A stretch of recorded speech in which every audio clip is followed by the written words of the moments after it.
This podcast is brought to you by Progressive. Most of you aren't just listening right now. You're driving, cleaning, and even exercising. But what if you could be saving money by switching to Progressive?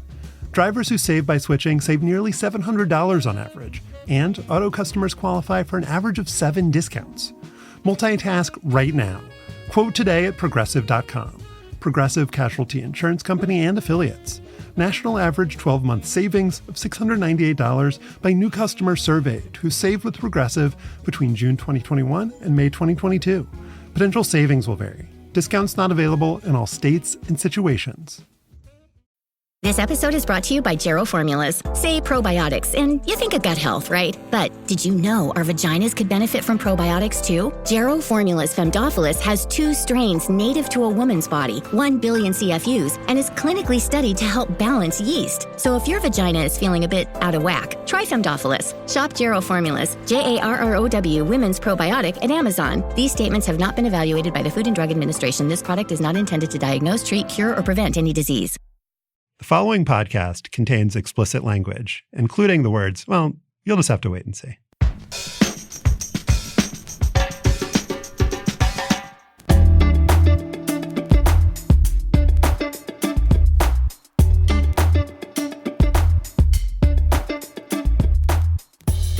Hi, I'm Josh Levin, and this is Hang Up and Listen for the week of August 7th, 2023.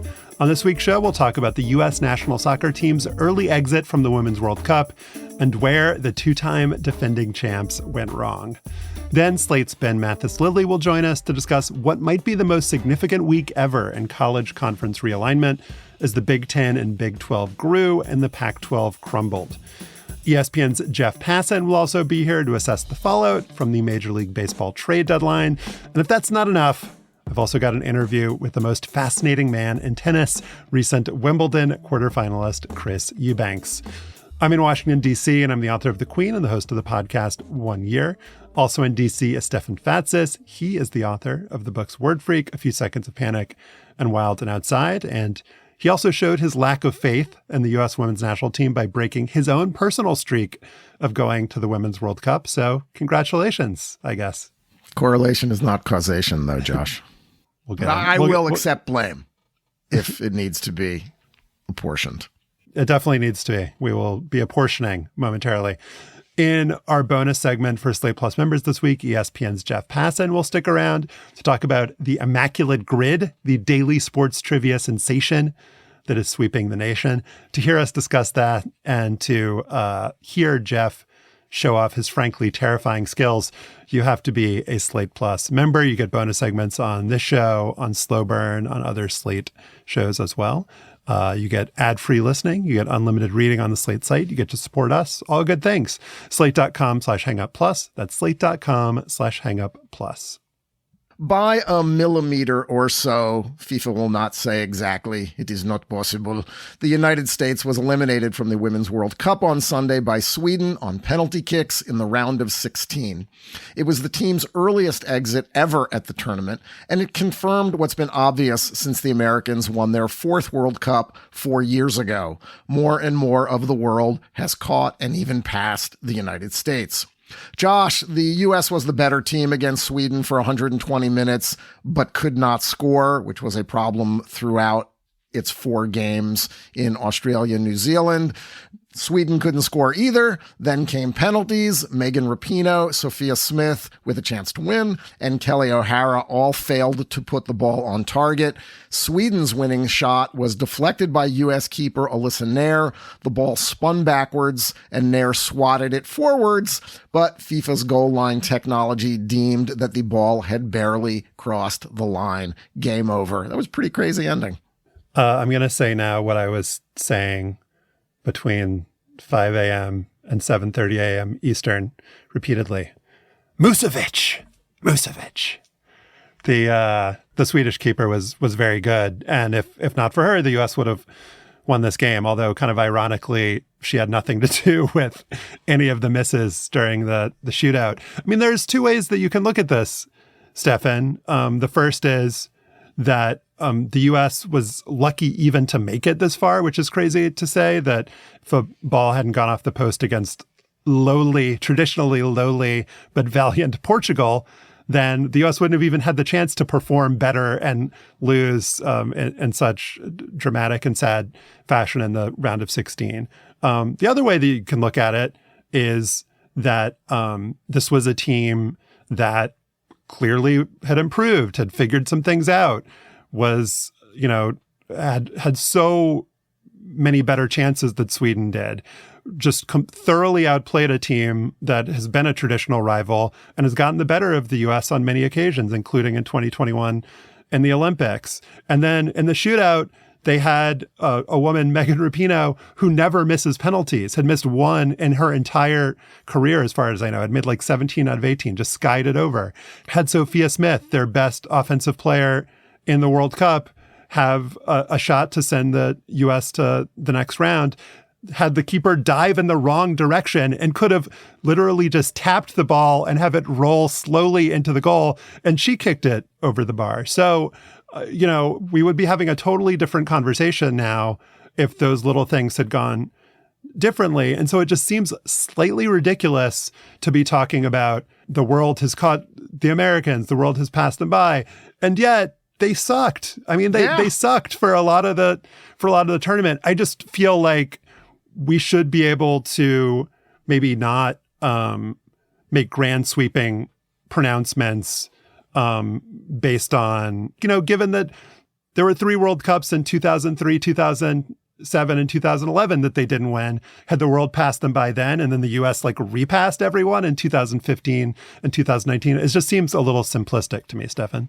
But I think the bigger conclusion is a fair one, that there are more teams playing at a competitive level with the United States and with the other traditional powers in women's soccer. Germany was eliminated in the group play. So was Canada. Those were 2 of the other sort of Mount Rushmore of women's soccer programs. Sweden has been there since the beginning of the sport and has been competitive.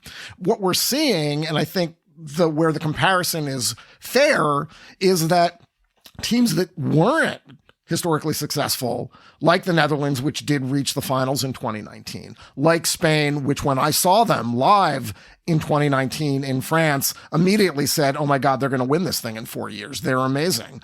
Like Nigeria, who took England to penalties on Monday morning and was arguably the better team during the run of play. There are just more teams that are good. And it just feels like watching these games, you know what? We're not that much obviously better than anybody. And I think that was true during the group stage. And in the round of 16 against Sweden, they played a lot better, but they didn't score. They scored 1 goal combined against Sweden, Portugal, and the Netherlands in those 3 games. They went something like 238 minutes without scoring a goal. That is not what we are used to. And maybe that was a function of just a bad few days. Maybe it was a failure of tactics and player selection on the part of the U.S. coach, Vlatko Andonovski, whose team, it probably should be noted, also flamed out at the Olympics in 2021. But they were not a powerful looking team, even against Sweden. We can say, well, they should have scored, and, XG suggests that they had enough shots that their expected goal should have been somewhere above 0, but they just didn't do that. Sophia Smith did not look great. Alex Morgan did not look like the dominant player, the goal scoring machine that she has been for years, and has been of late in the U.S. League, the National Women's Soccer League. So this was either just a bad tournament, or that the external factors of playing teams that have gotten better and are more competitive found ways to sort of stymie the United States at a time when, hey, if they had won that group, Josh, they wouldn't have had to play a good team like Sweden in the round of 16. They would have been paired up against South Africa, whom the Netherlands rolled. Yeah, it's really tough for me because I just feel pulled in a couple different directions here. I mean, one thing that you didn't mention is that a major reason why the U.S.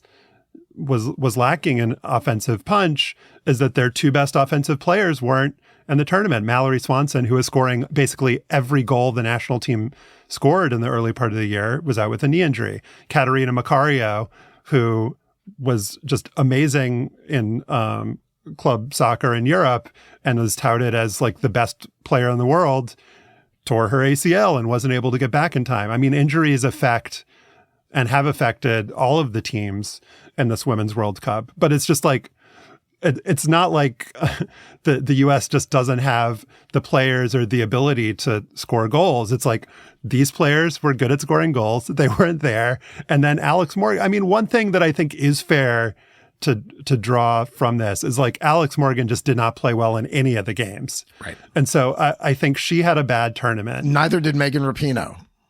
Rapinoe, I think, looked decent when she came on against Vietnam. Like, I think looked kind of dangerous, but then, was not great after that. They're older and they maybe wouldn't have been in those roles if some of the other players, I mean, we didn't mention Sam Ewis either. And if a bunch of the players who've contributed to past success or contributed to non-World Cup success had been around, but the tactics were not good against the Netherlands.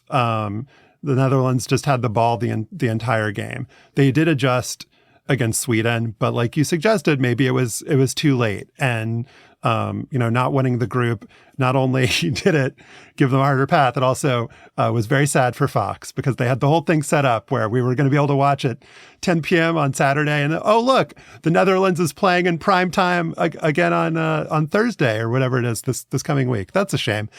But they allowed one goal in the entire World Cup. Like Naomi Gurman, Julie Ertz, like that made sense as a center back pairing. Like none of the teams that they played really looked all that dangerous for long stretches of time. And you mentioned, let me butt in here and say that you said Julie Ertz and Naomi Gurman look like a great pairing. Julie Ertz probably would have been playing a holding midfield role had Becky Sauerbrunn not been injured too. So there were other injuries that impacted the structure of the team. Yeah. So, I guess the question, Stefan, is if you let it all settle for a little bit and you do stipulate, and I think you're right, that the South American teams are getting tougher. The European teams are getting better and more skilled. Nigeria was very threatening throughout the tournament. Jamaica and Haiti in the U.S.'s region are much stronger.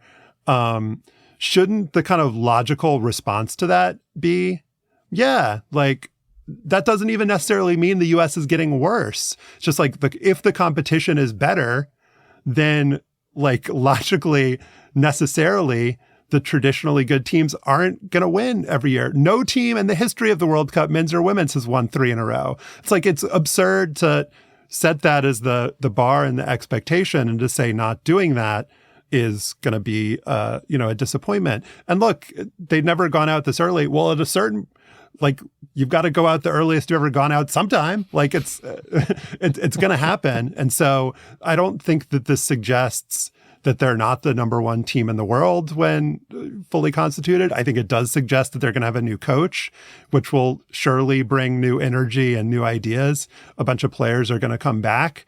And so, and we're going to get the whole storyline of redemption and all of that in the Olympics coming up. I don't think that there's any reason to be particularly more concerned about the long-term outlook of this team, other than the fact that everybody's getting better. And so it's just going to be harder. And it will, I think, in a good way, prompt some conversations about the structure of soccer, of youth soccer, of college soccer. It will lead to questions among agents and players about whether playing in the United States is the best move for a lot of younger players. Should they be going like Katerina Macario and like Lindsey Horan did when she was younger and is still playing in Europe? Should they be going to Europe and playing in what are becoming the strongest leagues in the world? So this loss will prompt, some changes in a really good way, because the United States has had two things going for it. One, the head start in the sport compared to the rest of the world.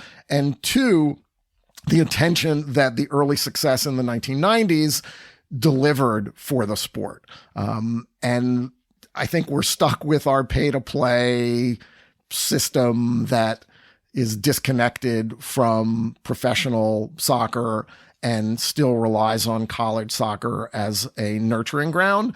But that doesn't mean that within the highest levels of the game and the best players, you're not going to see changes.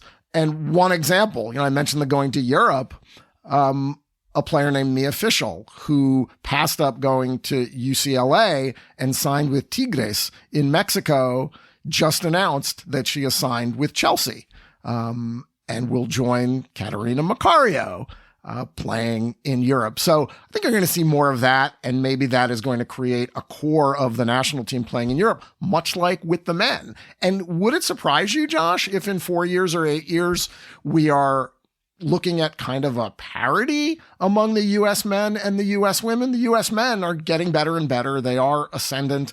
They have a lot of more better players than they've ever had. And if the rest of the world is catching up with the U.S. women, maybe they're sort of ending up in the same tier at a competitive level in the sport, which is a good thing. That would surprise me. It's possible. I guess it would also surprise me if the core of the team is in Europe. I think considering that only one of the players in the squad for the World Cup, Lindsey Horan, currently plays in Europe. I think 4 to 8 years might be a little bit aggressive. Like maybe in 20 years, I could see that. But I think it just seems possible to me that when we look back at this, there are examples on the men's side of Argentina just being a complete shambles and then winning the World Cup. I think because there are so few data points at these big tournaments in international soccer, then we can I guess we have no choice. You have to draw the line and connect the line somewhere. But I just think that once there's a little bit of distance from this, once there are more games, more tournaments, new coach, potentially new players, I think the degree to which they've fallen back or risen up, I think it's going to be a much more steady line than just like a complete drop and a huge rise. I just think the change is not as stark as maybe we're making it out to be. But before we go, I think we need to talk about some of the response during the tournament and after from, commentators inside and outside. There's a lot of rejoicing about Rapinoe missing the penalty from the likes of Donald Trump and others who have been hating on her ever since she kneeled during the anthem and just kind of see her as a, avatar for everything that's wrong with the country. That's not particularly interesting to talk about. But what is interesting, I think, is the criticism from the likes of Carly Lloyd and Kristen Press, former players who, Lloyd, I think, much more starkly and personally than Press, really attacked these players and this current generation of players. I think we got a clip of what Carly Lloyd said after the game against Portugal.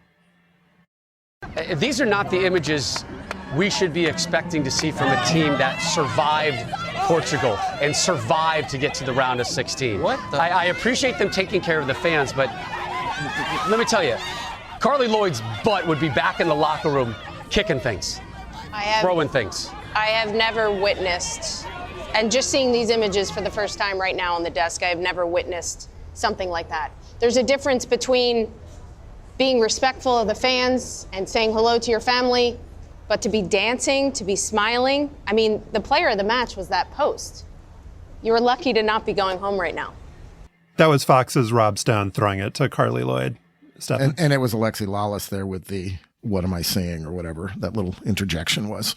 Yeah, how dare they smile and dance? I mean, who cares? I mean, the missing part of this, and it's not surprising coming from Carly Lloyd, who has proven to be kind of a reactionary and one of those athletes that can't believe that anyone who comes after her might be different from her, or ignores the reality of her and her successful teammates' performances and behaviors during their World Cup wins. I mean, spare me that you can't celebrate or you can't just be normal, smile. after a loss. Or after a draw. Or after a draw. Athletes rebound from disappointment much more quickly than fans do and commentators do. And this is mostly just attention getting on the part of Carly Lloyd. Well, it's score settling too. And score settling. She talked about how on the run to the 2019 World Cup title, she was miserable because she wasn't starting. She didn't like her teammates, clearly. And there is some, I think, tension, to put it mildly, there between a player like Lloyd, who views herself as only about winning, and her teammates like Megan Rapinoe, who announced her retirement from professional soccer before the tournament at the end of the NWSL season, who was actively working for gay rights and for pay equity and was the first player to kneel in support of Colin Kaepernick. And I think that rubbed Carly Lloyd the wrong way. I mean, these are things that Alexi Lalas, who's, also, I think, reactionary in the same way Carly Lloyd is, was criticizing, saying, you're fighting for equal pay, fighting for equal pay equals politics. Fans don't like politics, and the only reason they like you and care about you is winning. And now you lost, and you're going to be irrelevant, or you're risking being irrelevant if you don't care about winning. I think my takeaway from that is, when you make yourself a cause or put yourself out there in support of a cause, you're going to open yourself up to criticism. And that's what makes the people who do it brave. It's not it doesn't make them wrong or stupid or not care about the right things, but it's just, it's a warning to people who step up and say things that stay in your place. Like if you don't do everything exactly right, which Megan Rapinoe did in the 2019 World Cup, did everything exactly right. If you don't do that, then we're coming for you. And so that's what you see here. And Stefan, it reminded me of something that you wrote about actually in 2012, which was Brandi Chastain, when she was an announcer during the Olympics, getting called out by players on that team, I think particularly Hope Solo, for being critical in her commentary. And in that case, I think what Chastain had said was actually reasonable and totally in bounds. She was being kind of critical about tactics and things like that, not about the player's character. And Hope Solo was like, why aren't you being supportive of us? Why aren't you just saying that we're doing well and like cheering us on? And I think that's like a totally different thing. But the common thing, Stefan, is intergenerational tension. Yep. The 99ers, the team, the Mia Hamm generation versus the Abby Wambach, Hope Solo generation. And now you have Carly Lloyd, who kind of bridged some of these, versus, the Sophia Smith, Megan Rapinoe generation. It's a recurring thing. And it's, I guess in that way, not surprising that it's popping up again. Yeah, well, it's not really the Megan Rapinoe, Sophia Smith generation. It's really the Megan Rapinoe, Carly Lloyd generation, Abby Wambach generation. And there must have been some tension there. I imagine that there was. But the thing about this team, and we have discussed this before, and Dave Zirin has a column in The Nation that he wrote after the Carly Lloyd comments, is that this team, and it needs to be said still, this team created something that didn't exist in American sports. They created this dual responsibility for athletes. They were cultural icons in a way that really no other athletes were. They carried sort of the burden of the Title IX generation, the burden of making this sport popular, the burden of becoming commercial and athletic successes, the burden of being viewed as role models in a real way for young girls whose opportunities for generations were stifled in sports. Carly Lloyd wants it to be more like male sports in some ways. They got to want it more. They got to never smile. They've got to just go out there and do everything to win. And any sentient sports consumer knows that that's pure BS. And for Carly Lloyd to criticize members of the U.S. women's national soccer team for building a brand is hypocrisy. Carly Lloyd has benefited from sponsorships throughout her career, particularly toward the end of it. Up next, our colleague Ben Mathis-Lilley joins us to discuss the latest reconfiguration of college sports.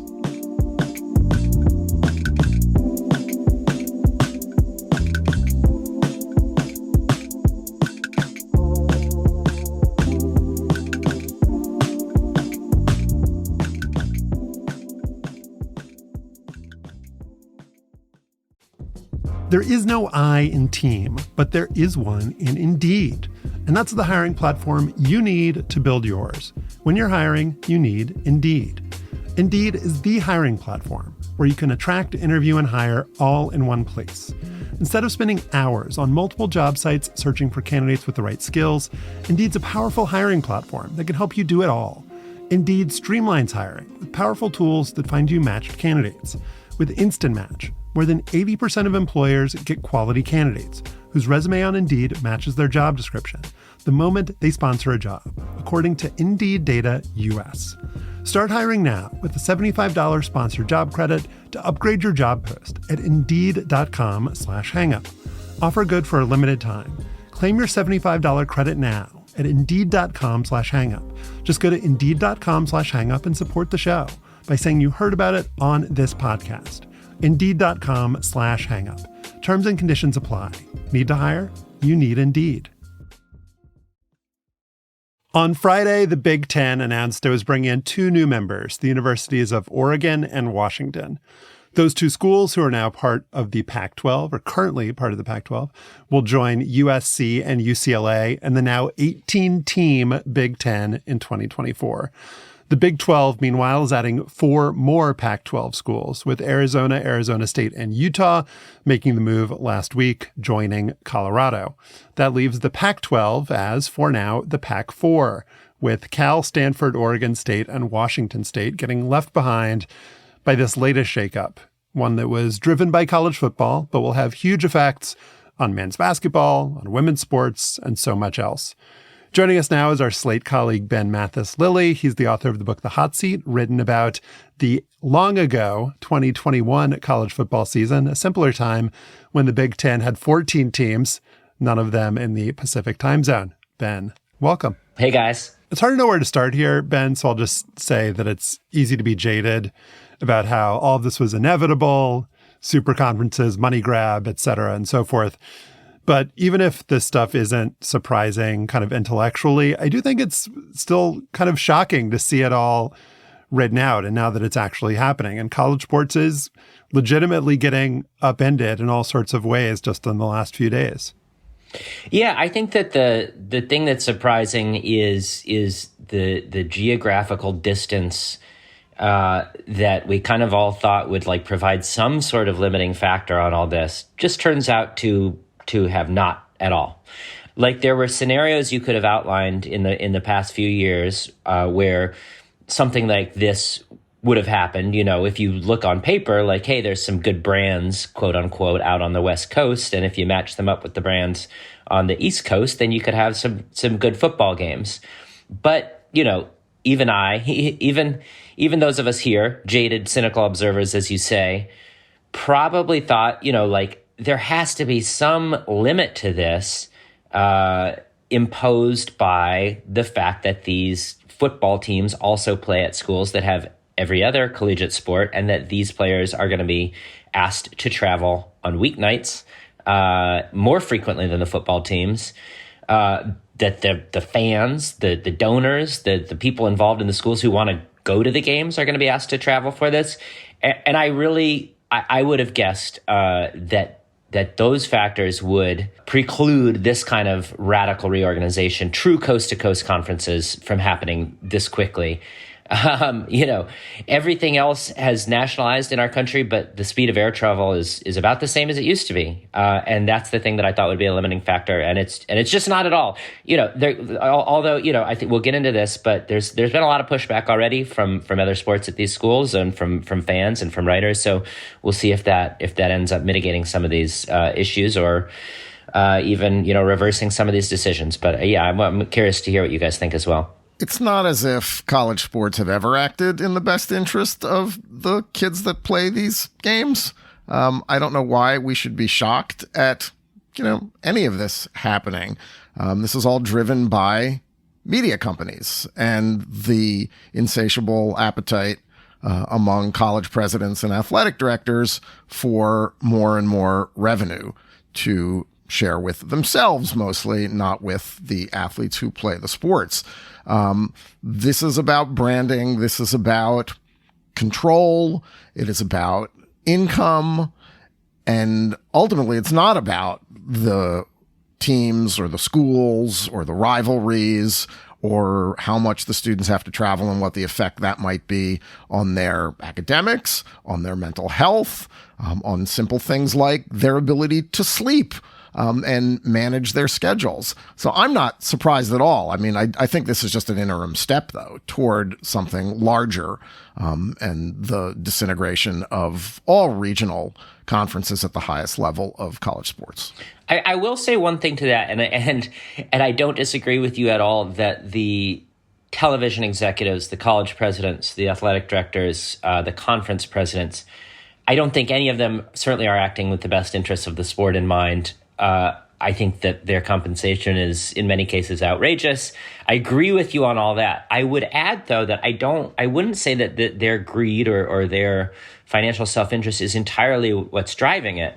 Underneath this all is the competitiveness, the need to have money to stay competitive in major college football. And I think that were fans of many of these teams willing to accept a less competitive team, then you wouldn't see this happen.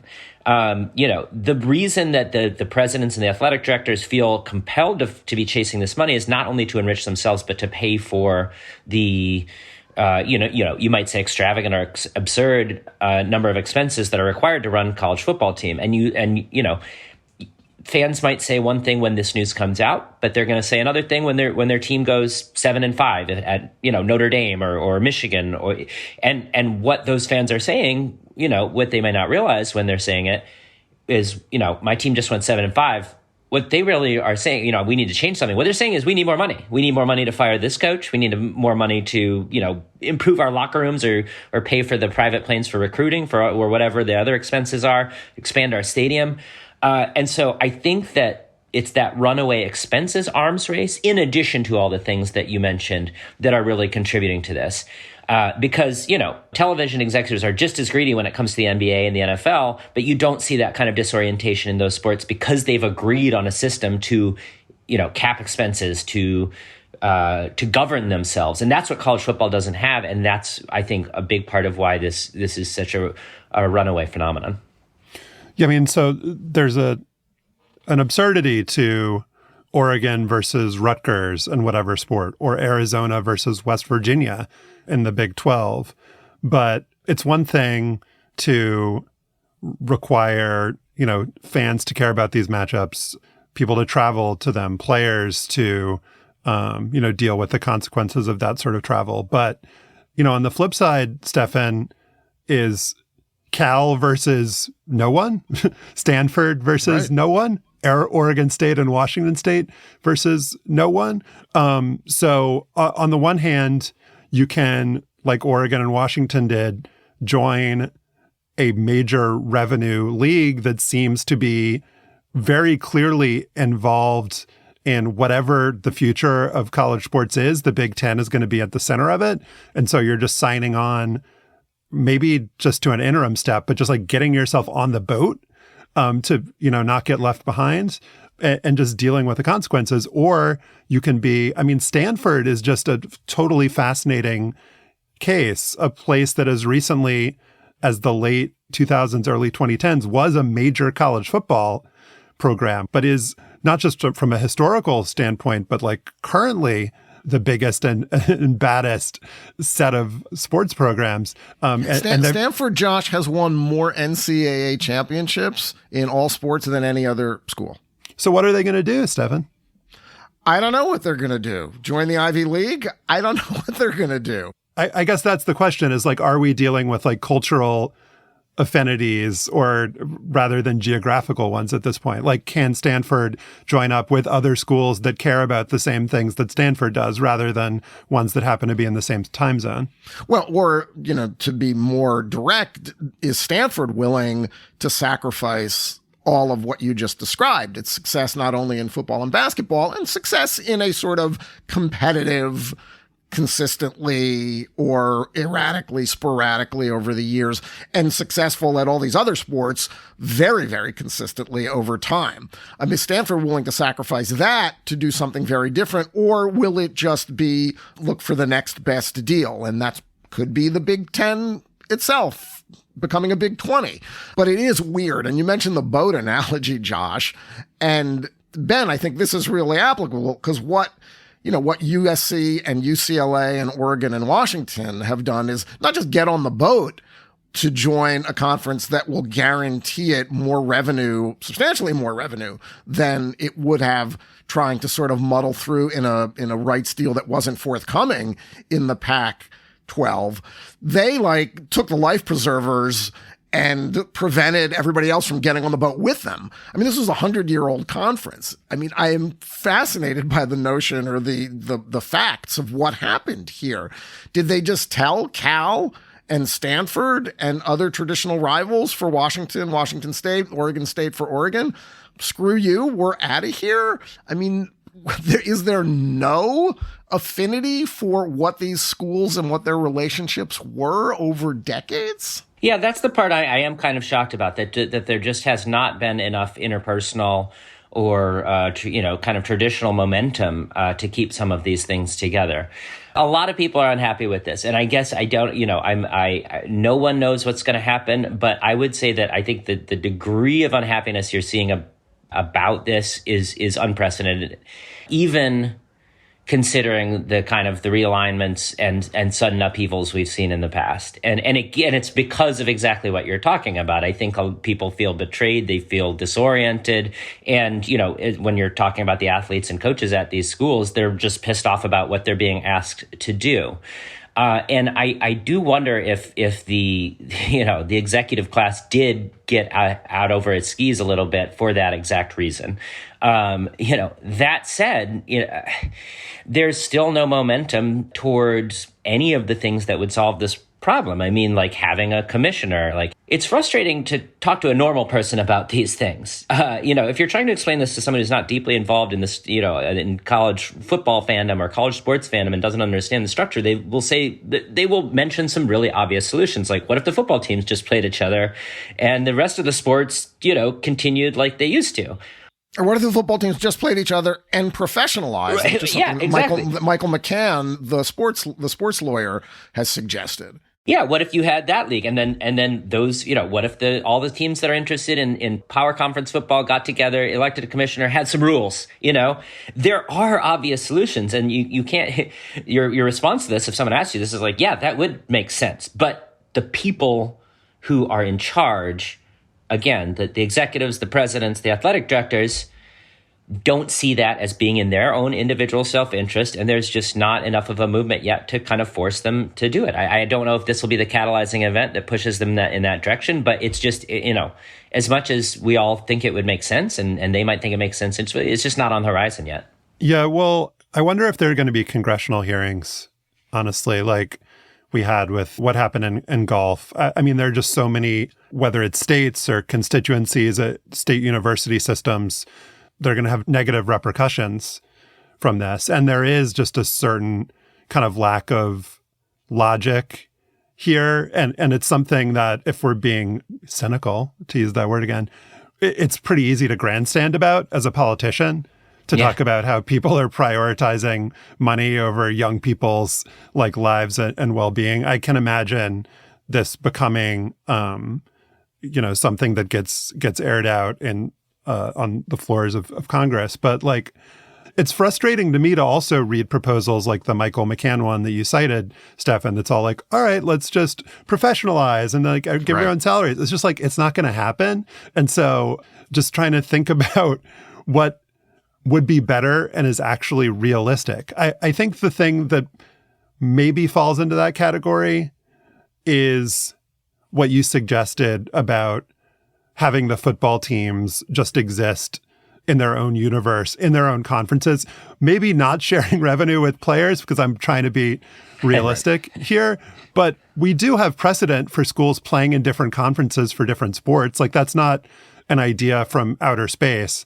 I mean, it does seem like the SEC and the Big Ten are going to break off in some fashion at some point and just like do their own thing. At least that's how it feels to me. And the Big 12 has managed to survive for now, but it's like West Virginia, Arizona, BYU, Cincinnati, Oklahoma State. That's the minor leagues. I mean, if we're being honest, and you know, the difference between them and a schools like Oregon State and Washington State is that they like have each other. The coherence around the Big 12 is like they're schools that aren't in the Big 10 and the SEC.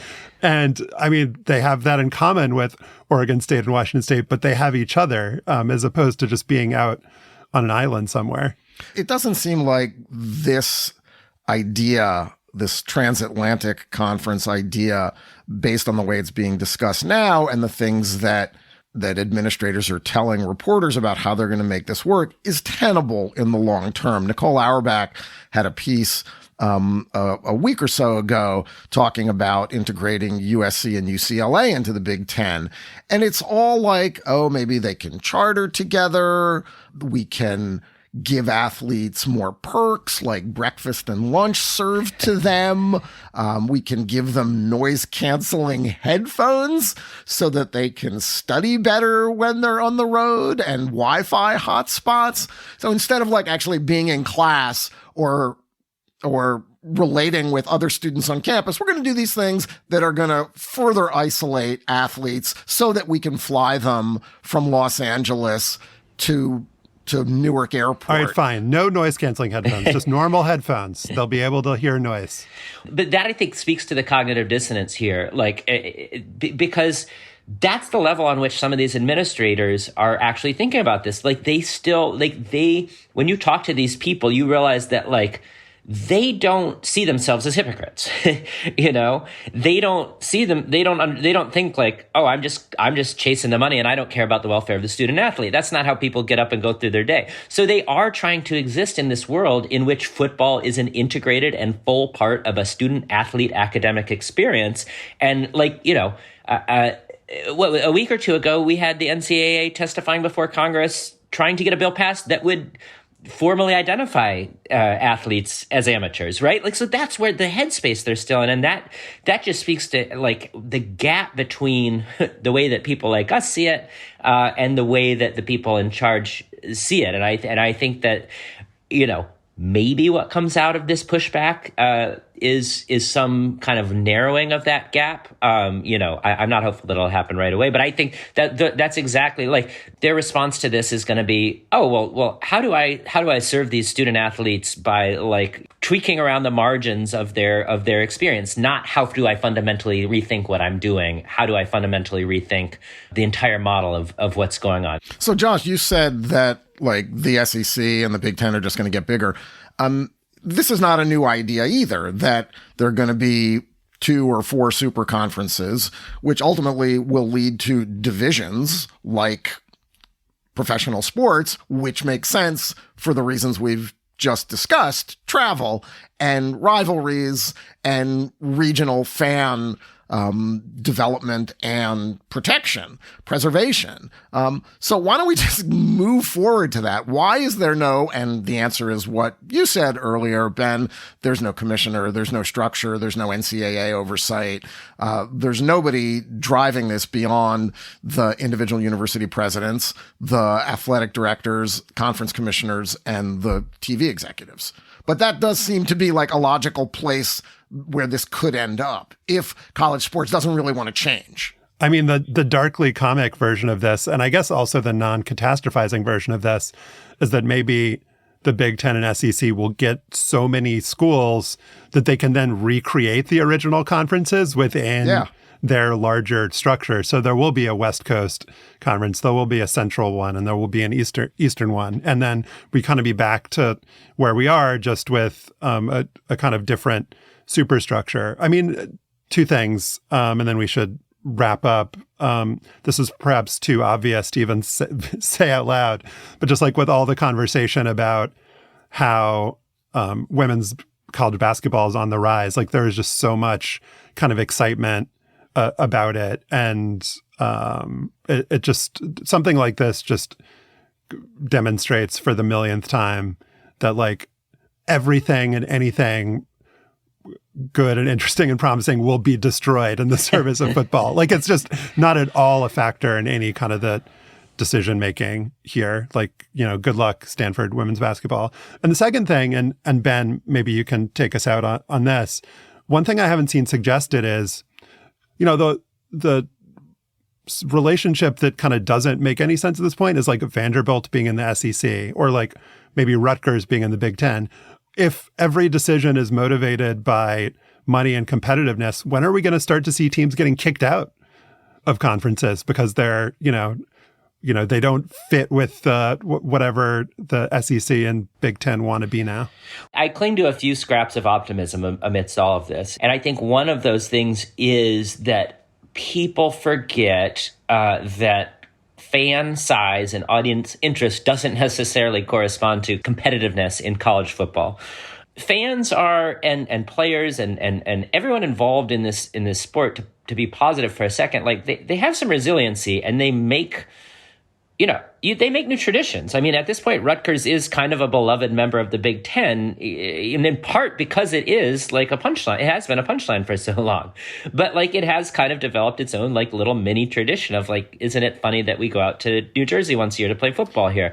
And so don't get too attached. That's what I'm saying. No, good advice. But yeah, I think so. I think that there is a way in which the worst case predictions about the loss of rivalry and regionalism maybe a little overstated. Like I think that there is some kind of fun and perhaps even some like, you know, meaning to be had in Big Ten teams playing against schools from the West Coast. You know, I mentioned this in a chat with you guys, but like, you know, people from Madison probably are going to enjoy visiting Eugene, Oregon and Seattle, you know. And so I don't think like all is lost on that perspective. Like I don't think that like in next year, this is going to be like junior varsity NFL. I want to bring it back away from football to end this and say that it is just so frustrating or so weird for all of these athletes in other sports, women's sports, Olympic sports, to be basically sitting around and waiting for football to decide whether they're going to exist or not. And that's the thing in the end that just feels so unfortunate. This is all predicated, the demise of the Pac-12, on incompetent management and an inability to negotiate with a TV or a streaming partner. And all of the athletes who go to these schools to, you know, be close to home and play their sport and whatever, just are carnage on the side of the road. Ben Mathis-Lilley writes for Slate, and he is the author of The Hot Seat. Thank you, Ben. Thanks, guys.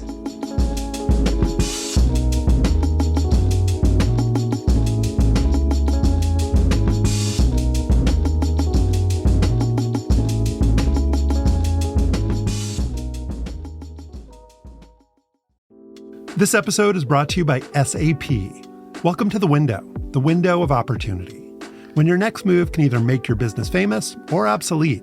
So you need to be ready. Be handling good surprises and bad ones ready. Be opening a Portland, Houston, and Providence location on the same day ready. Be stock options plus paid family leave ready. SAP has been there. It can help you be ready for anything that happens next, because it will. Be ready with SAP. Good sleep means you're going to have a great day. And if you sleep on Brooklinen sheets, it's going to be great because they are incredibly comfortable. They feel great. Good sleep, great day. Brooklinen uses only the highest quality materials for all of their products, such as long staple cotton.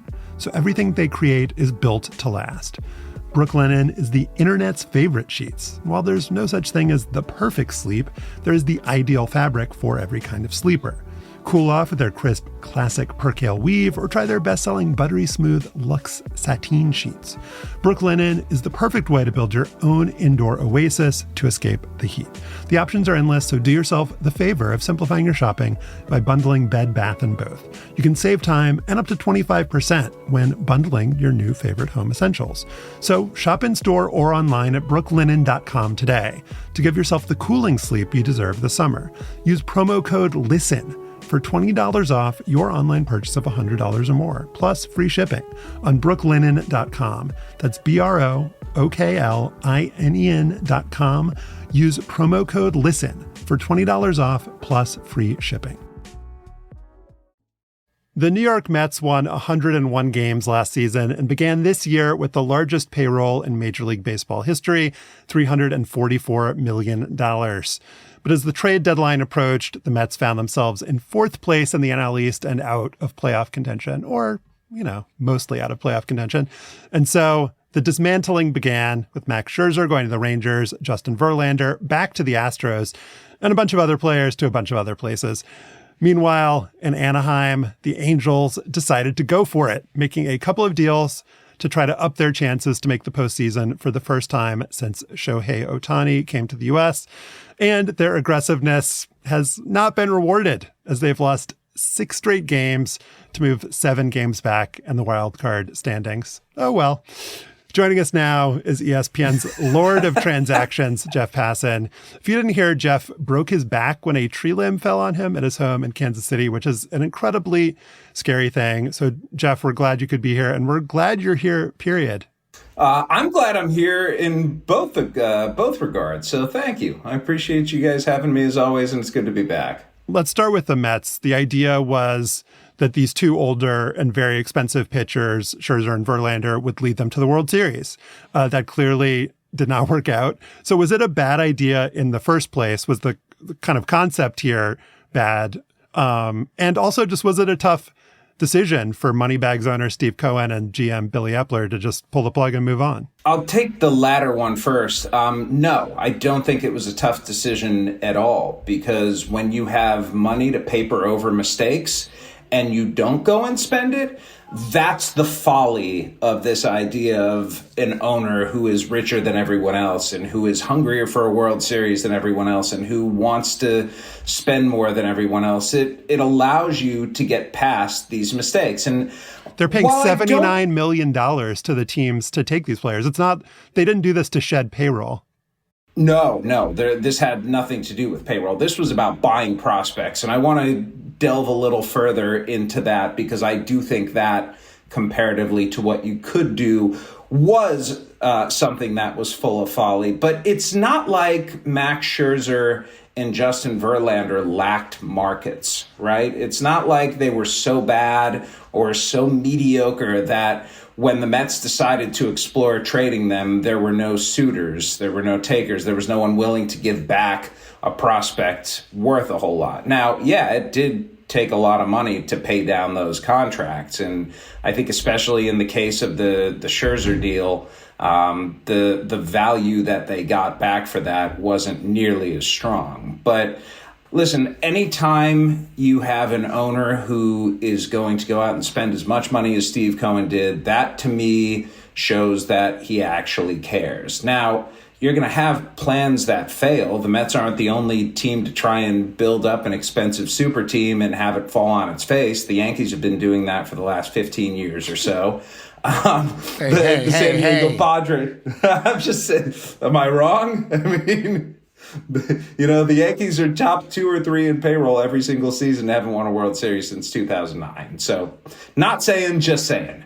The Padres, during A.J. Preller's first mega team go-around, punted on that after a year because they realized this wasn't working. And while there's an argument to be made that the Mets could do both, right? They can build up their farm system and go out there and try and compete in 2024.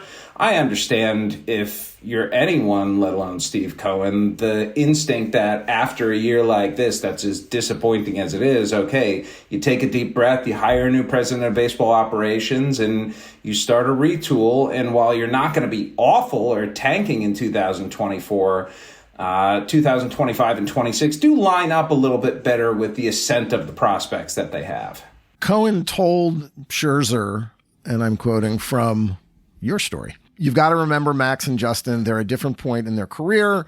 Max asked me straight, are you going to be all in at free agency next year? And I couldn't give him that promise. I couldn't give him that assurance. And he wants to win now." I guess my question is, why wouldn't the Mets still be all in next year? Why ultimately did they feel the need to get rid of both Verlander and Scherzer here when they could just reload in the offseason with more of Cohen's cash? They could, but if you look at the free agent class for 2024, it's not good. I mean, it's at the top, the best there's ever been. Like, I don't think there's ever been a more desirable free agent in baseball than Shohei Ohtani is going to be. But beyond that, if you ask, if you survey a wide swath of people, who is the second best free agent in the class of 2023-24, you're going to get a number of answers, from Aaron Nola, who's having a down year, to Julio Urias, who's having a down year, to Matt Chapman, who's good, but one of those guys whose WAR is better than his normal traditional stat line, to Cody Bellinger, who was below the Mendoza line seemingly for the last 3 years. You have a number of guys who are good players, but the idea of overnight retooling your team based on this free agent class, I don't think is nearly as possible as it was last year going into this season, when the Mets, guaranteed, well, if it was Carlos Correa there too, seemingly like $1 billion to free agents. But as it was, 86 to Verlander and 160 to Nimmo and 102 to Edwin Diaz and Kodai Senga, and I can go on and on. I mean, there were a lot of dollars spent by the Mets in free agency this year, and I just don't think the bang for your buck is there quite as much this upcoming offseason. So the Angels decided not to trade Shohei Ohtani, who, you tell us, but it seems like very likely that he's not going to be on the team next season. And they decided, we're going to go for it. We're going to try to make the playoffs this year. Made a couple of trades, and they haven't played well since then. I don't know if there's a connection there. Probably not.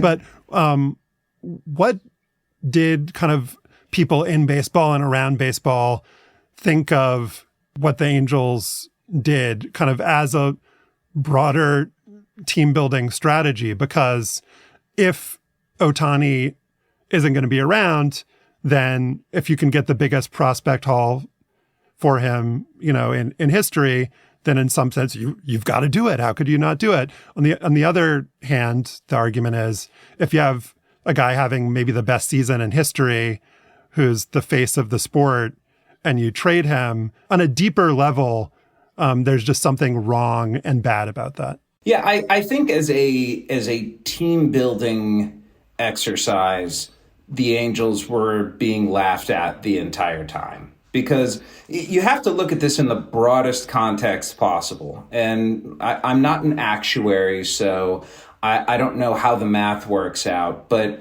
in terms of Shohei Ohtani returning, I think that Artie Moreno, the owner there, he believed that the likeliest chance of getting him to return is convincing him that he can win in Los Angeles with the Angels as opposed to the Dodgers. And to do that, you ran out of time. The error here was not necessarily in what the Angels did at the deadline. It's what they did in the 5 preceding years when they completely spit the bit on having this generational talent. They should have been winning up until this point so that there was no question Ohtani was going to re-sign or no question that he wanted to be in Anaheim. And while I think there still is a chance, I'm not ruling it out.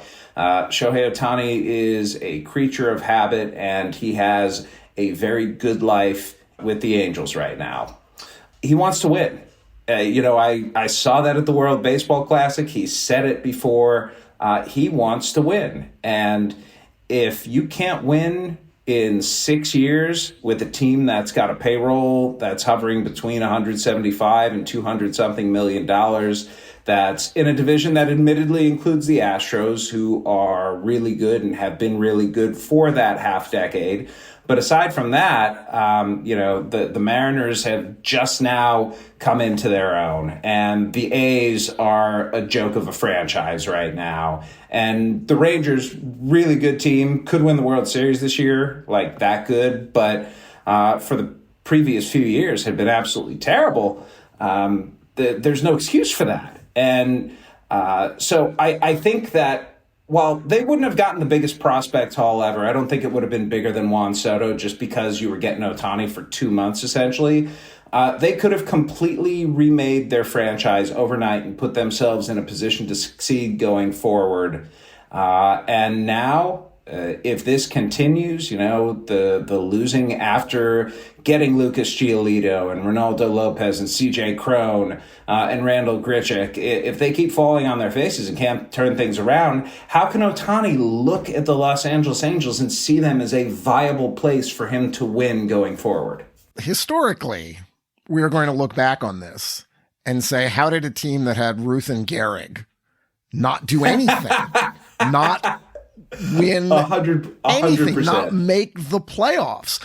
So you talk about failed attempts by Arte Moreno, the owner, to make this a competitive team, a highly competitive team, but it wasn't for lack of trying, right? Their front office did spend money, did sign prominent free agents. Yeah, just terrible transactions, though. I was going to say, where did they fail for those of us who are not, covering each individual move for lower players than you might be? I mean, just look at every big free agent signing the Angels have had. CJ Wilson, not great. Albert Pujols, not great. Josh Hamilton, not great. Of the more modern vintage, Anthony Rendon, really not great. They've just swung and missed when they've tried to bring guys in. And, aside from that historic draft class that produced Mike Trout and Randall Grichuk and Patrick Corbin, like an unbelievable draft when Trout came into the game, the Angels haven't been known as a team that has drafted or signed internationally and developed particularly well. You look at their roster right now, and there are a few guys who have made it, but nobody really prominent aside from Mike Trout, like nobody who has stuck around and been a dude. And so they have been a two-man team. And while that can work in basketball, and while in football, I suppose you need some talent around a quarterback, but the quarterback himself can take you a really long way. In baseball, it doesn't play that way. You can have guys like Ohtani and Trout and still just be a middling-ass team. And that is what the Angels have been since Ohtani came, the ass of middling. We're going to have you back for our bonus segment to talk Immaculate Grid, and I think folks are going to be entertained by that. But before we go here, Jeff, just maybe one or two teams that you think actually were smart and did non-stupid things at the trade deadline, so we can leave people on a more optimistic note. I like what the Baltimore Orioles did, because the Orioles are in this interesting position where they're winning early. It almost reminds me of the Cubs, like in 2015, that like it started earlier than they were anticipating. And I think after last year, Baltimore knew that it had something really good, but the idea is to have a sustained championship level team. And to get Jack Flaherty, who, mind you, is not the guy of like 4 years ago when, he looked like the best pitcher in the world in the second half, but still the stuff is good. And he seemed like a total change of scenery case where he could take a step forward. To get him without giving up, not only Jackson Holliday and Heston Kjerstad, but Kobe Mayo or Colton Cowser or Jordan Westberg, and I can go on, and we haven't even talked Gunnar Henderson and Adley Rutschman. The closest facsimile to this I can remember is the 1990s Cleveland Indians, who were my team that I grew up watching, and who had so much talent. Oh my God, they had so much talent that they didn't have to, but they chose to trade Brian Giles and Richie Sexson and Sean Casey because there was nowhere for them to play. And so I see the Orioles in that same area. They can win a World Series with the team that they've got right now. They could have gone out and tried to even more, like the Rangers did, super strengthen their team, but I think they know that their window is going to be open for a while. I dig what the Rangers did too. Starting pitching, I think, still matters. And of course, it takes a GM who is or was a starting pitcher in Chris Young to really appreciate that. And so going out and getting Max Scherzer and Jordan Montgomery, not to counter necessarily what the Astros did with Verlander, but just to counter the Astros, period. This juggernaut of a team that's won the World Series twice, in the last 6 years. It is important for the Rangers, I think, psychologically, after spending $500 million on Corey Seager and Marcus Semien 2 years ago, and after spending $185 million on Jacob deGrom, only to see him need Tommy John surgery. It's vital for them to go out there and say, hey, we're going to reward this play that the offense particularly has had by bumping up the pitching. And so good on the Rangers for doing that. And by the way, I made reference to something a little bit earlier. Yes. And I want to put a bow on this before we get to Immaculate Grid. When I was talking about the Mets, they spent upward of $90 million on 3 prospects. Let's just think about this idea for a little while. In Major League Baseball, you are allotted a certain pool of money for the draft every year. If you exceed your pool of money by more than 5%, then you are docked first-round draft picks for the next 2 years. And yet, if you look at, let's say it's a $12 million bonus pool that you have, or even $10 million for a team that's successful. Let's say you say, screw the bonus pool, screw the first-round picks, I'm going to go over and I'm going to buy every expensive high school player. You can't do this with college players because they don't have a whole lot of leverage, but high school players tend to get sent down, and you can get a good one in the 4th round or the 8th round or the 10th round. Let's say the Mets go into a draft saying, we're going to buy every good high school player we can. For $90 million, you can get a dozen prospects. And so I wonder why, if we know the value of prospects like Luis Angel Acuna and Drew Gilbert and Ryan Clifford essentially amounts to $90 million, there's not an enterprising team out there that says, you know what, let's blow up the draft. If we're willing to spend this money, if we're willing to put it out there for prospects, let's go and get a dozen as opposed to 3. That's really interesting.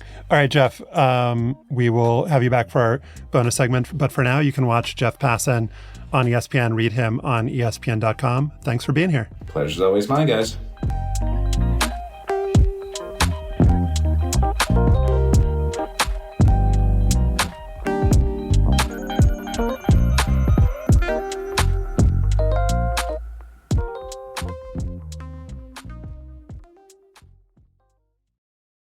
At the end of your first year, Discover credit cards automatically double all the cash back you've earned. That's right.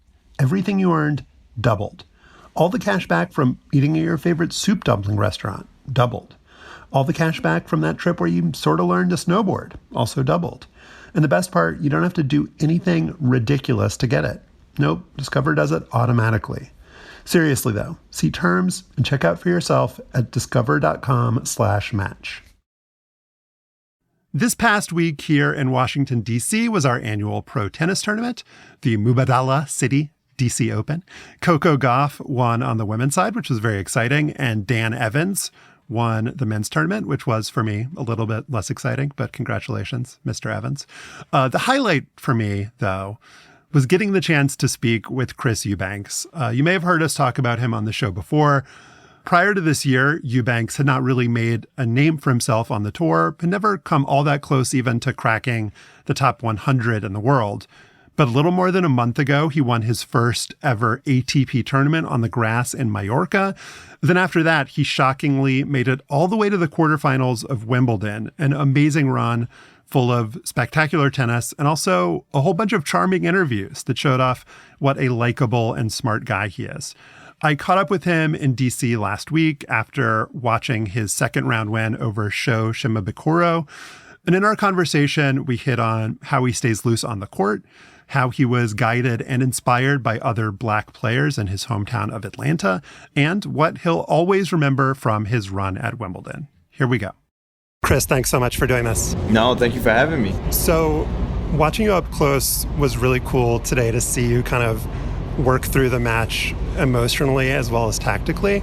You would come over to your team and talk, but it seemed to me like you weren't trying to get advice. It was more like you're externalizing your internal thoughts. Can you just explain what you're doing in those moments? Yeah, no, my coach, he's been with me for about a year now, and one of the things that he's noticed is that I play a lot better when I do talk.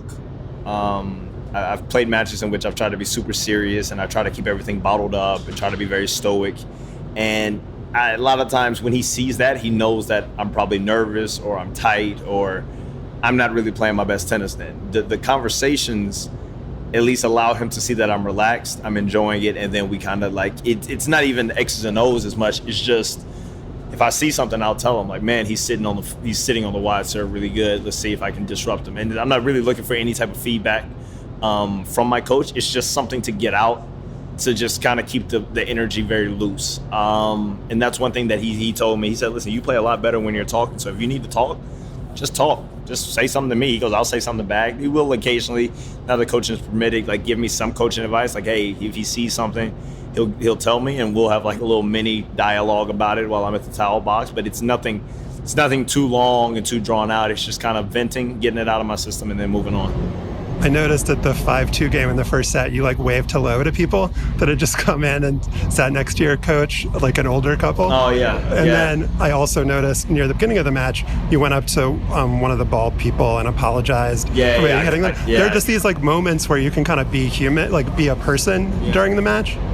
Yeah, and I think that's part of me being loose and me just kind of enjoying the moment as opposed to being super strict and fixed and focusing on all of my energy being just on the match. It's this, I have to kind of have some type of outlet to kind of enjoy myself, and like waving to, familiar faces in the audience is something that kind of loosens me up. Popped the ball kid in the face on the serve during the warm-up, so I wanted to make sure he was okay. But just doing those things just kind of keeps the energy for me pretty loose, where I'm not just super, super serious and almost borderline tight just because I don't play my best tennis that way. Hearing other interviews that you've done, I know that you see yourself as part of this lineage of Black tennis in America, incredibly vibrant Black tennis culture here in DC, in Atlanta, where you're from. And I was wondering if you could just talk about maybe some of the names that people might not know, but just... That's a very good question. I mean, like I saw the conversation that you had with Ben Shelton and Francis Tiafoe, like when you guys are just like throwing out like Jarmir Jenkins, just like all these names and guys who maybe aren't household names, but there's just like such this foundation that you're building on of Black tennis. I mean, without so many of those guys, I wouldn't be here. And granted, yes, you obviously we all pay the respect for the guys who ascended to the top of the game in Black tennis, like the Arthur Ashes, like the James Blakes, the Mal Washingtons. But for me in Atlanta, the first person I ever looked up to as a tennis player was Jarmir Jenkins, because he was the best tennis player in Georgia, then the nation, then one of the top juniors in the world. And he was somebody who lived 10 to 15 minutes away from me. Like his family has been over my house for, cookouts and things like that. And I used to go over their house all the time in the summer, on borderline every day. and seeing his pictures all on the wall, saying every racket I used all the way up until I was 13 was one of his old rackets because he was sponsored by Babolat and he got rackets for free. I didn't. All of his Babolat Pure drives just went straight to me when he would get new ones. So that was the first person I ever looked up to. And even dating back to his older brothers, Jermaine Jenkins helped pave the way for him. His older brother, Jackie Jenkins, played tennis at Northwestern. Like, he was an incredible player. Scoville Jenkins, by no relation, just happens to be the last name. I think Sco got up to top 200. Sco played Roddick first round of the Open. He won Kalamazoo. Like, there's so many, like you say, of black tennis players coming out of the Atlanta area that served as kind of like inspiration to me that like I could actually do it. And if I don't have that, who knows if I actually believe I could be a tennis player. Donald was a huge impact on me for my junior career and even going into college and professional. Like, again, these are people that looked like me that I knew personally, that I could call and I could ask them questions about what pro tennis was like, what's college tennis like, and they served as like huge inspirations to me. Nathan Pasha, we were in school at the same time, but Nathan was one of the top players in the country. And so when I got to school and we actually played my freshman year, we played twice. It was actually really cool because I'm like, man, I'm playing Nathan Pasha. Like, Nate was the guy. Like, now I'm playing him. Like, this is really cool. And again, it's just another person who served as inspiration to me that I could actually do it. So yeah, I owe so much to those guys who came before me, a huge debt of gratitude to those guys who came before me. I'm sure I'm missing some people too, man, and I know I'm probably going to get some messages from some guys, but those are the guys that I think for me really kind of showed me that this was a viable career path for somebody who looks like me coming out of the same city. At the same time, what you chose to do for a profession is so hard, and you get so much negative feedback. Like in a lot of jobs, you don't necessarily know what you're doing or how you stack up, and there are just so many people who are trying to do what you do and who are just as competitive as you and have put in just as much work as you do. And I know you've said that you had to fight feelings of jealousy at times when some of your peers had the results that maybe you wanted. Yeah. Can you just talk about, like, you're clearly just like such a good-natured guy. Like, how do you deal with feeling like jealous that maybe it's not you who's getting the results? And I think that there's a balance there between being jealousy and being somewhat like competitive. I think that there's a healthy balance there that can serve as added motivation for me to kind of, get my stuff together to really want to have the better results. And I felt like for certain guys, whether it's we were similar in age or we played a lot, I found myself kind of like seeing their results, and instead of just being happy for them, which my natural instinct is to be happy for them, I felt like I couldn't because I wanted it instead. And one of the things that I feel like I embraced in the last year, I've always kind of done it, but I've just kind of, a lot of the guys in the locker room, they'll clown me because they say, oh, Chris, you just Mr. USTA. Anybody does well, you're posting them on your story. You post anybody, doesn't matter if it's on on Coco or Jenny Brady or whoever it is, to even like the guys that I'm playing against. If they do something, whether it's Ben, whether it's Foe, whether it's Mo, like, I'm always just kind of, because I felt like that's always been my natural instinct, but I felt like I couldn't do it because I felt like maybe other guys would look at it as a competitive advantage. Like, if I'm happy for you and I'm in a lower ranking, then maybe my focus isn't on the right stuff. And I feel like in the past year, I've just kind of said, you know what? There's a saying, and I always mess it up when this type of question comes up, but it's saying like, I don't have to be mad at someone else's success to make myself feel better. Like, their shine shouldn't like block what's coming from me. Like, I can continue to be happy for other people and still be like, hey, yeah, you're ranked higher than me. I'm happy that you're continuing to move up the rankings. I'm just going to, work hard and focus on, I don't have to be mad at someone else's success to make myself feel better. Like, their shine shouldn't like block what's coming from me. Like, I can continue to be happy for other people and still be like, hey, yeah, you're ranked higher than me. I'm happy that you're continuing to move up the rankings. I'm just going to, work hard and focus on my own path. Like, pretty much just like focus on running my race, not really concerned about, like you said, being jealous on what my peers and everything are doing. And I feel like in the last year, I've just kind of gone full in and just kind of embraced it. If someone I'm competing against does well and I'm friends with them and I'm happy for them, there's no harm in just sharing it. Like, and I feel like for a long time, I felt like I couldn't because I was supposed to be this big, like, competitive guy. We're out here trying to fight each other and like beat each other down. It's just like, that's just not that's me on the court. I'm one way on the court, but off the court, I can be happy for other people's successes. And I feel like I didn't do that for a long time because I felt like it wasn't the competitive thing to do. This past year, I'm like, if somebody does well and they move higher than me in the rankings, I'm happy for them. So I've been happy to see a lot of the success that's come for a lot of my friends, and it has nothing to do with like how I'm doing in my own career. So before Wimbledon, before Mallorca, there was the success you had on the Challenger circuit at the end of last year. And another thing I took away from that conversation you had with Ben and Francis, you guys talk with like such kind of respect and reverence for things like, I made a semi-final on Challenger. Like, you guys understand how hard that is. Yeah.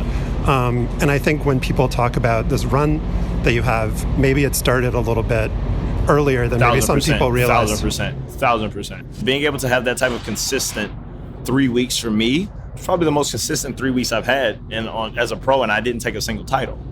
It's like to be able to put together those type of wins. I mean, I had to save 6 or 7 match points against Jerry Shang in the second round of Charlottesville. Like, that guy is very good. And he's and clearly we're seeing a lot of the results that Jerry can have. So, to be able to put together those type of matches, although I came up on the losing end 3 weeks in a row technically, but I won 4 matches, lost 1, 4 matches, lost 1, won 3, lost 1. Like, to me, that was a show of consistency that I hadn't had up until that point in my career. So I was very, very pleased with it because, like you say, it is very, very difficult to be that consistent in the challenger side. What is a small moment from Wimbledon that maybe folks didn't see on television that you're going to remember for the rest of your life? Touring center court, I think, was probably one of the coolest things. One of the guys, he was so nice about it. He kind of, before I played Nori, he asked me if I wanted to go and tour court 1 just to kind of see what it's like, just because at Wimbledon, obviously, we don't get to hit on the match court before it, like every other slam. His name is Dan. I can't remember his last name, but Dan's a legend. Dan's been around Wimbledon for a few years. You're very concerned about always remembering everyone's name. Yeah, I know. I can't remember Dan's last name, but Dan, he took me around, got to see court 1, and then after I won a couple more rounds, I think it was after 6, he says, hey, you want to go see center court? I was like, absolutely. So he gave us a great tour, walked through center court, got to see the men's trophy, the gentleman's trophy, and the ladies' trophy, and we got to see so much cool stuff of the history of Wimbledon, how the site and the facilities have grown over the years and all of those things. That was really cool. And then to go into the president's box, I believe. The royal box? The royal box, maybe that's it. Maybe it was the royal box. And to stand there, and this is hours before the first match, so we got to kind of stand there, take pictures, and to see it. And I go, wow, I see why people say this is the most legendary court in all of tennis. It was such a cool opportunity. I was hoping I was going to get to play on it. Obviously, I didn't get a chance to, but I'm looking forward to at least having that opportunity at another point. You've had this amazing experience of making quarters at Wimbledon, knowing how hard it is to achieve.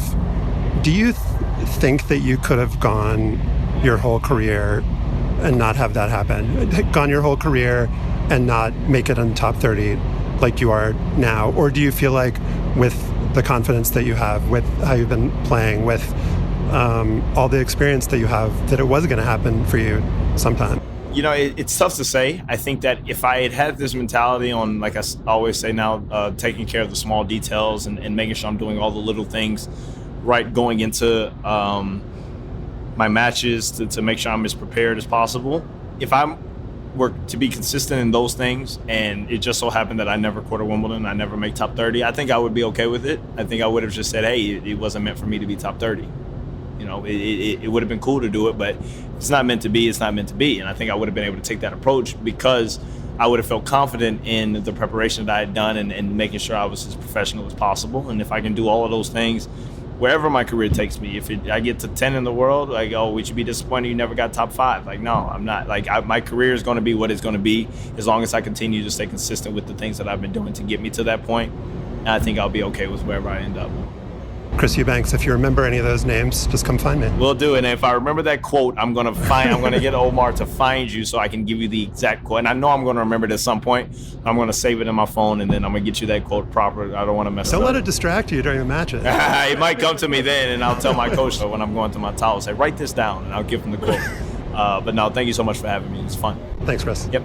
Chris Eubanks made it to the third round in DC last week, and he is currently ranked number 29 in the world.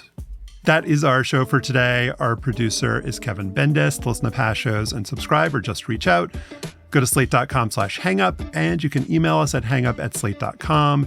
And don't forget to subscribe to the show and to rate and review us on Apple Podcasts. For Stefan Fatsis, I'm Josh Levine. Remember Zelma Obeidi, and thanks for listening.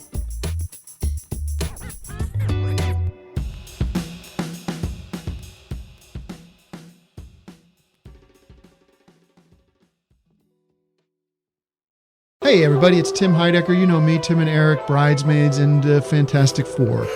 I'd like to personally invite you to listen to Office Hours Live with me and my co-hosts, DJ Doug Pound. Hello. And Vic Berger. Howdy. Every week we bring you laughs, fun, games, and lots of other surprises. It's live. We take your Zoom calls. Music. We love having fun. Excuse me? Songs. Vic said something. Music. Songs. Music. I like having fun. I like to laugh. I like to meet people who can make me laugh. Please subscribe now.